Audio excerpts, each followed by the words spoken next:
vamos a empezar la exposición con los trastornos de la visión, con los integrantes que vemos ya en pantalla, ¿no? Vamos a definir a los trastornos visuales como la disminución o pérdida de agudeza y o campo visual, y que también está relacionado con algunos trastornos de los movimientos oculares. Como ya vemos también, se la puede dividir en tres partes: una afectación o afección en la estructura del globo ocular, una afección en la vía visual, como ya sabemos, la hemianopsia, o alteración de la motilidad ocular por compromiso de nervios craneales. Vamos a tener un breve repaso anatomofisiológico, pero en cada tema igual se va a poder ir explicando cada uno de estos. Como idea general tenemos que el globo ocular se lo puede dividir en tres capas: una capa externa fibrosa, conformada en su parte posterior por la esclerótica, una parte anterior que vendría a ser la córnea, y en medio de los dos el limbo corneal. Una capa media vascular, que está formada en la parte posterior por la coroides y una parte anterior por el cuerpo ciliar y el iris. Una capa interna neural formada por la retina, asimismo formada por una parte posterior que es la parte óptica de la retina, que es la única que podemos ver en la imagen. Los axones de las células ganglionares de la retina van a salir o van a perforar el foramen posterior de la coroides, como vemos en la imagen, ¿sí? Y formando el nervio óptico perforar el foramen posterior de la esclerótica. Saliendo de la esclerótica llegan hasta los forámenes ópticos, luego llegan al quiasma óptico, donde entrecruzan las fibras nasales contralaterales y temporales homolaterales, ¿sí? Y formando la cintilla óptica. El principal fin de la cintilla óptica es terminar en los cuerpos geniculados laterales, a nivel del tálamo, ¿no? Luego siguen por las radiaciones ópticas y terminando tanto en la parte superior e inferior de la cisura calcarina de ambos lados, ¿no? Entonces, en el examen físico cabe recalcar que por lo general esto se hace más cuando se exploran los nervios craneales, pero también es importante recalcarlo: la evaluación de la agudeza visual, como tenemos en la parte izquierda, el campo visual por confrontación, la evaluación pupilar para poder comprobar los reflejos fotomotores sencillos, consensuados, la evaluación de la motilidad ocular y el fondo de ojo. Entonces, en etiopatiogenia vamos a empezar con las alteraciones del sistema refractivo y pérdida de la transparencia en los medios oculares. Tenemos primero la alteración de la refracción. Esta parte es importante. Vamos a empezar con la miopía. La miopía, por lo general, es cuando la imagen se enfoca por delante de la retina, ya sea por un globo ocular muy corto o porque el poder refractivo de la córnea es muy alto. La hipermetropía es cuando la imagen se enfoca por detrás de la retina, sí, pero esto es producto ya sea de un globo ocular corto o por un bajo poder refractivo de la córnea. El astigmatismo, me olvidé decirle en el repaso anatomofisiológico, el globo ocular tenía meridianos, ¿no? Tres meridianos tenía, de la cual el astigmatismo se caracteriza porque el poder refractario de la córnea es diferente en un meridiano respecto a los otros. La presbicia es una pérdida en la acomodación que aparece después de los 40 años. Una pérdida de enfoque por parte del cristalino, ¿no? Para enfocar objetos cercanos. Luego tenemos la alteración de la córnea, la película lagrimal, tenemos la queratitis, que es la principal, ya sea producto del ojo seco, ¿sí? O una cicatriz, que también es importante recalcar debido al traumatismo e infección, como por ejemplo en las infecciones herpéticas recurrentes. También puede ulcerarse o sufrir depósitos de sustancias, que es lo más importante y más común, por ejemplo, calcio en procesos inflamatorios crónicos en el ojo, o inmunoglobulinas en el mieloma múltiple, el anillo de Kaiser-Fletcher formado por cobre en la enfermedad de Wilson. Alteraciones en la cámara anterior del ángulo iridocorneal. Vamos a volver a esta imagen para poder delimitar la cámara anterior y posterior. La cámara anterior está formada por la cara posterior de la córnea y la cara anterior del iris. La cámara posterior está formada por la cara posterior del iris y la cara anterior de los cristalinos. Como también vemos aquí, los aparatos suspensorios y ligamentos del cristalino también podrían formar parte. Ahora, nosotros vemos en estas dos cámaras está lleno de de humor acuoso. Este humor acuoso está siendo producido constantemente por los procesos ciliares, ¿sí? Los procesos ciliares, nosotros recordamos que era la parte posterior del cuerpo ciliar y la parte anterior neuromuscular, que es el músculo ciliar. Músculo vascular.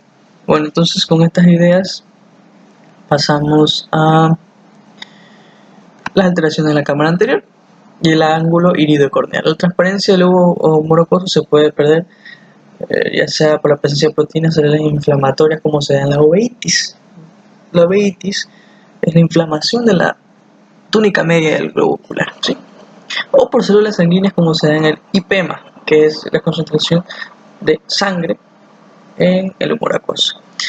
También esto es muy importante cuando se obstruye la circulación del humor acuoso. Por lo general, cuando es mayor de 10 a 20 milímetros de mercurio se puede causar un glaucoma, que es un daño irreversible del nervio óptico. Y esto se puede dar por dos maneras o dos formas. Si hay una obstrucción del trabéculo directo, o sea, vamos a repasar un poco la circulación del humor acuoso, se produce por los procesos ciliares, a la cámara posterior a través de la pupila. Entonces vemos que la perforación media del iris llega hacia la cámara anterior y después de haber perforado la cámara anterior hay una serie de trabéculas y después de las trabéculas llega al ángulo iridocorneal donde vamos a encontrar el conducto venoso de la esclerótica o de Schlemm, ¿verdad? Entonces este glaucoma se puede producir ya sea por, si es de ángulo abierto, si hay un bloqueo del trabeculado directo. En cambio, si hay un glaucoma de ángulo estrecho, esto se produce por lo general cuando hay una obstrucción entre el cristalino y la cara posterior del iris, ¿sí? Es decir, hay una obstrucción en la entrada del humor acuoso hacia la cámara anterior. Esto produce que el iris, a su vez, se expanda o se eleva un poco y obstruye indirectamente también al trabeculado. Pero esto se lo llama como glaucoma de ángulo estrecho, ¿sí? Tenemos las alteraciones, seguimos con el mismo tema, alteraciones del cristalino. Tenemos cataratas, el factor más importante de su desarrollo en la edad.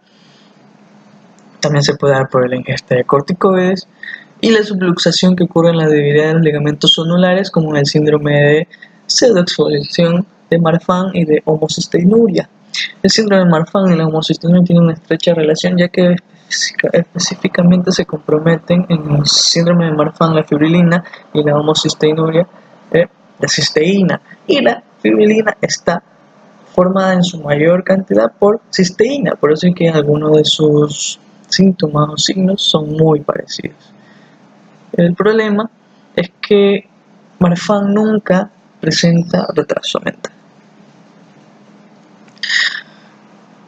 Luego tenemos alteración del humor vítreo, tenemos el prendimiento del humor vítreo, que se caracteriza por las mioidesopsias, que son las moscas volantes, como vemos en la imagen. También tenemos rotura de vasos ciliares o retinianos y aneurismas, que formarían el hemovítrio, como vemos en la imagen. Luego tenemos alteraciones de la retina, que pueden ser vasculares, degenerativas, inflamatorias. Vasculares tenemos oclusión de la arteria central de la retina o de sus ramas, trombosis de la vena central, retinopatía diabética, que es de las más importantes. Degenerativas, la degeneración vascular con la edad. Inflamatoria, correoletinitis por toxoplasmosis. Tenemos luego las alteraciones de la vía óptica. Tenemos aquí edema de la papila. Bueno, antes de proseguir este tema es bueno diferenciar. El edema de papila se diferencia del papiledema, porque el papiledema es siempre un edema de papila pero bilateral y por lo general es causado por hipertensión intracraneana, es decir que es secundario a la hipertensión intracraneana. En cambio el edema de papila por lo general es homolateral y puede ser de diferentes causas y se caracteriza por un borramiento del disco óptico y por una elevación del mismo. No un borramiento del contorno del disco óptico y una elevación del mismo.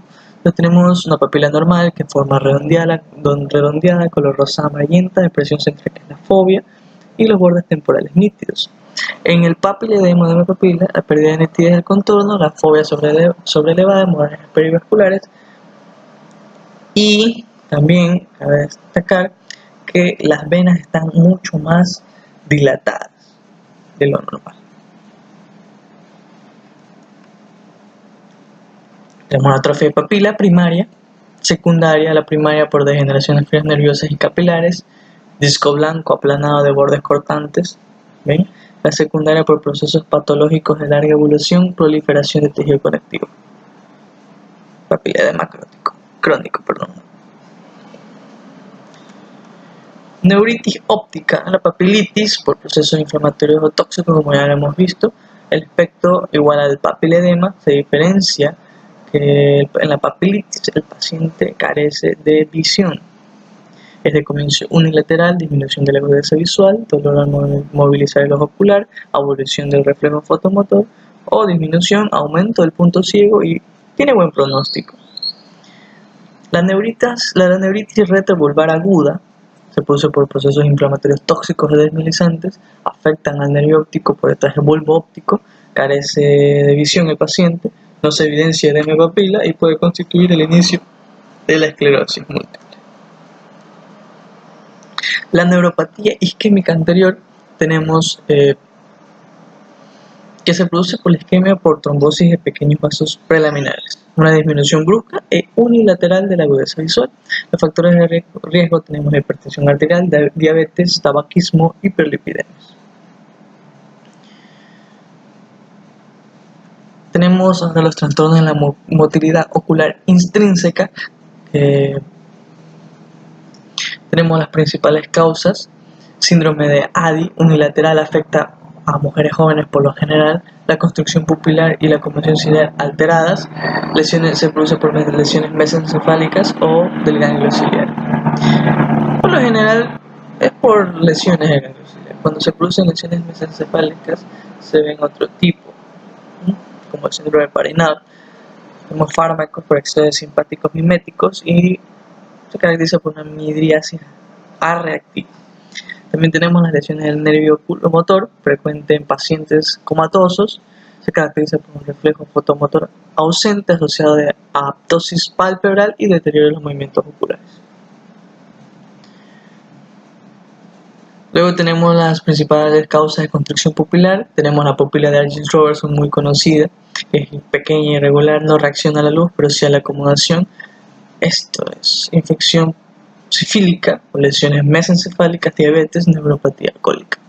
También tenemos, puede producir por exceso de opiáceos.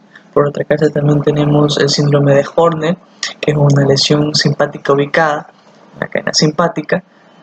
Por lo general vemos aquí las raíces anteriores de C8 y D1, la cadena simpática cervical, la arteria carótida interna y la fosa media ocular. Pero la que más predomina es la cadena simpática cervical, ¿sí? Luego tenemos los trastornos de la motilidad extrínseca. Tenemos los principales síntomas que tenemos la diplopía y el vértigo.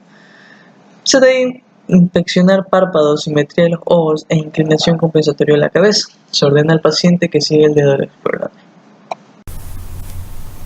Trastornos de la mirada.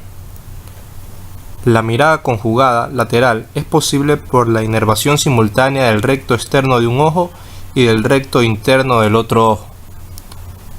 El centro, que se ubica en el área 8 del lóbulo frontal, controla los movimientos sacádicos voluntarios o de seguimiento y reflejos hacia el lado opuesto. La vía nace en el lóbulo frontal, desciende por la cápsula interna y se entrecruza para llegar a la formación reticular paramediana pontina y al núcleo del sexto par contralateral.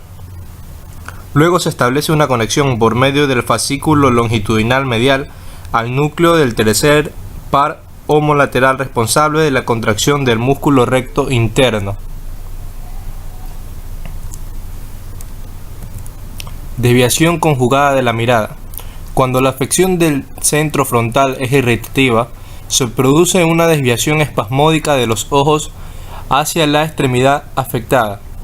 Cuando la lesión, en lugar de hallarse en el área frontal, se encuentra en la protuberancia, los ojos se desvían hacia las extremidades hemiparéticas. Síndrome de Parinao. Su causa radica en una lesión mesencefálica. Las etiologías frecuentes son los tumores de la región pineal, hidrocefalia, esclerosis múltiple y el ACV.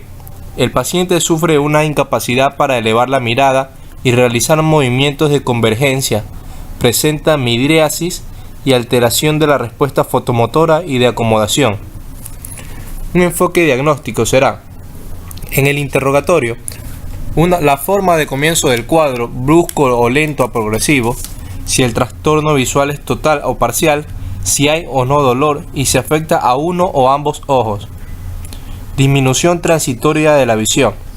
En pacientes jóvenes puede ser la expresión clínica del aura que procede a un episodio de migraña.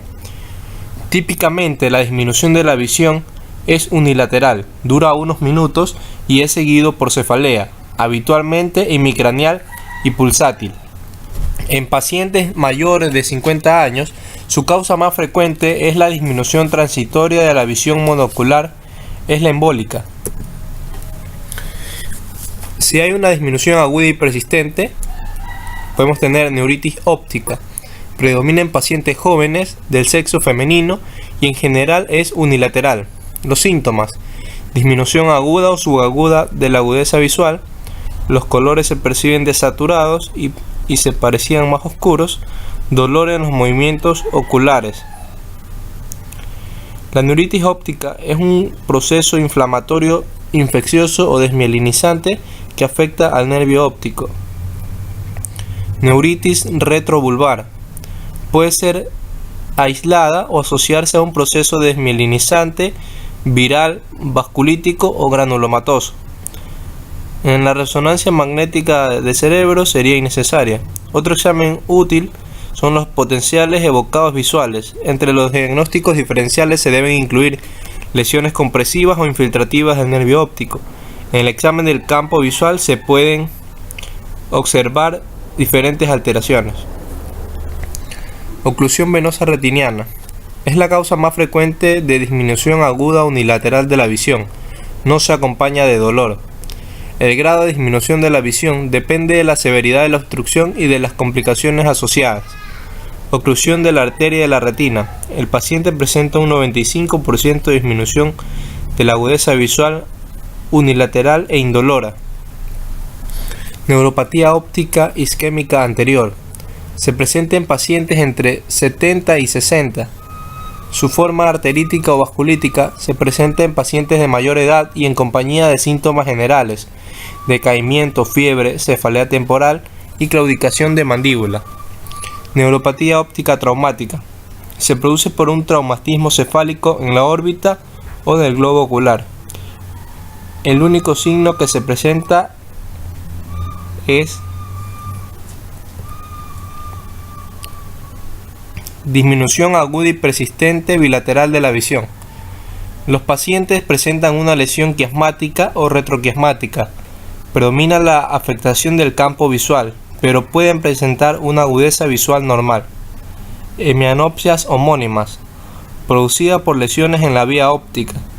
Las formas agudas se deben a alteraciones vasculares isquémicas o hemorrágicas o a malformaciones arteriovenosas. Otras causas son tumores y traumatismo de cráneos.